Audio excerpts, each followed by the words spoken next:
మలి సర్కార్ హైదరాబాద్ పట్టణంలో పెద్ద ఎత్తున పతంగుల పండుగను జోరుగా చేయబోతున్నదట.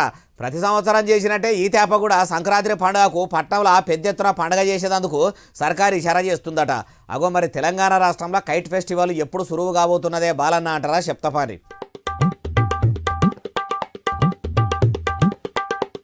సిఎస్ రామకృష్ణ సార్ ఇట్లా కలెక్టర్లను, హైడ్రా ఆఫీసర్లను, జిహెచ్ఎంసీ ఆఫీసర్లను అందరినీ పిలుచుకొని మీటింగ్ పెట్టి పట్నంలో ఈ తేప కైట్ ఫెస్టివల్ పెద్ద ఎత్తున చేయాలి.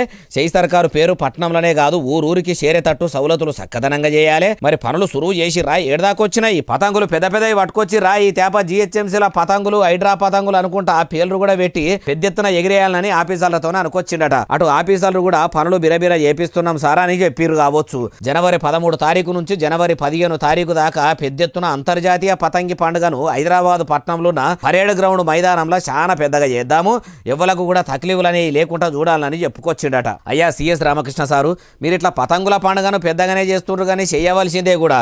ఉదికు హైదరాబాద్ పట్టణంలో వీధి కుక్కలతోని కామన్ పబ్లిక్ చాలా కష్టాలు పడుతుర్రు. మీరు కైట్ ఫెస్టివల్స్కు ఖర్చు పెట్టిన పైకంలా ముత్యమంతనన్న కుక్కలను పట్టుకునేందుకు ఖర్చు పెడితే వీధి కుక్కల బాధలన్నా పోయేటి కదా. రాజుల పైసా రాళ్ల పాలన్నట్టు ప్రజలు పన్నుల రూపంలో గడిన పైకము గాల్లే ఎగిరే పతంగుల పాలు అన్నట్టే ఉన్నది కదా అంటుర్రు ఈ ముచ్చటిన్నోళ్ళు.